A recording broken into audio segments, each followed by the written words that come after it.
Come on in to Margaret McSweeney's Kitchen for Kitchen Chat, where every week you'll meet chefs, cookbook authors, foodies, gourmets, and just plain people who love to eat.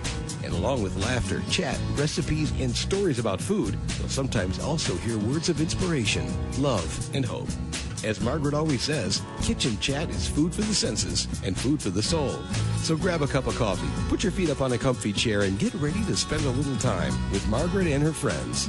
Hello, dear foodie friends, and welcome to Kitchen Chat. This is your host, Margaret McSweeney, and I'm so glad you're joining me as we celebrate Julia Child. I never had the honor of meeting Julia, but it has been such a joy getting to know her through the stories that my guests on Kitchen Chat share.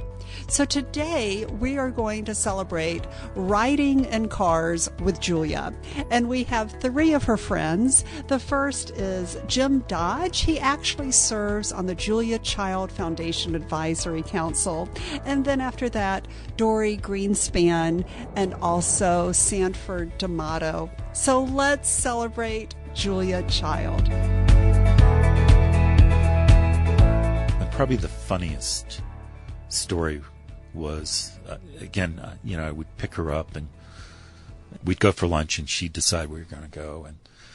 And so I'd get her in my red truck, which she loved. It had running boards. It was up high. She's so curious she could see everything. And I think she loved that it was red too. And so I said, where are we going for lunch? She said, Costco.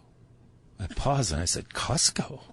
All I could think is, what are we going to go and sample eat the samples? I said, what are we going to eat at Costco? And she kind of, sighed and said, Jim, don't you know they have the best hot dogs? I said, no, I didn't know that. So we went to Costco and had hot dogs and Cokes. No Diet Cokes, but Cokes. And then people would walk by and they'd look and they'd say, hey, I think that's Julia. And they go, oh, no, it couldn't be. Julia wouldn't be eating hot dogs at Costco. It was very funny. Dorie Greenspan. Julia and I were, we were working, and she said to me, let's play hooky. And so it was during a time when we were taping. And I said, sure, what do you have in mind? She said, we can go to the supermarket. Julia's idea of, playing hooky and having some fun was the supermarket. So she said, we can go in your car, right? So I have a red Miata, which is, about the size of this cup, right?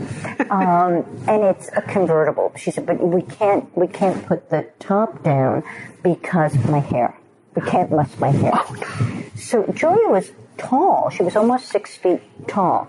Getting her into this jelly bean was essentially like an origami, exercise. Right? But we go to the supermarket and we're walking around. People are stopping her. She taught some young kids how to know when a melon was ripe. I mean, everybody. Julia was, anybody could approach Julia and she would talk to everyone.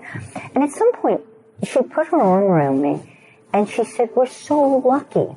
And I thought, yeah, well, of course I'm lucky. I'm right here with you. She said, we're so lucky because we work in food. And that means that we'll never stop learning. We'll never stop learning. And I thought, you're right. You're right. And every time I start a new project, every time I think, I look at the project and think, what can I learn? Sanford D'Amato. We were flying back to the Waukesha County Airport, and as we were flying in, Julia's aide was Gabriel Sayer. She looked out the window of the plane as we were about to land, and she said, "Sandy," said, "come over here." And I looked out the window. She said, "What is that?" And I looked out and I said, "Oh my gosh, it's the Wienermobile. They sent the Oscar Mayer Wienermobile to pick us up." And Gabriel looked and she said, "I don't think so." And Julia looks out the window and she says, "Oh, I think I'd like to go on that Wiener bus."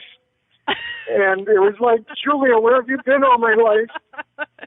So transpired, as surreal a situation as I've ever been in. we're driving down I-94 in the Wienermobile with Julia Child, blowing our Wiener whistles as the Oscar Mayer theme song is going out over on the inside and outside of the Wienermobile, and people, the cars are beeping as they pass and waving. So we pull up to the Pfister Hotel, and they have the DeLorean style flip up door, and the Wienermobile opens, and this whole Wiener curious crowd is already gathered because it's the Wienermobile, and out strides Julia Child. Obviously the tallest chef ever to walk out of the Wienermobile. Yeah, it was just what an experience. Thank you so much, dear foodie friends, for celebrating Julia Child with me today on Kitchen Chat. I hope that you will learn more about the Julia Child Foundation. You can find them at juliachildfoundation.org. And I hope you'll follow me on Facebook, Kitchen Chat, and Instagram, Kitchen Chat. And always remember to take a moment and savor the day. Thanks for joining Margaret for Kitchen Chat today. Margaret would be so excited for you to drop by and visit with her at kitchenchat.info, where you'll enjoy podcasts, blogs, recipes, tips from chefs, and even great giveaways. She invites you to share your recipes and kitchen stories too. As Margaret always says, savor the day.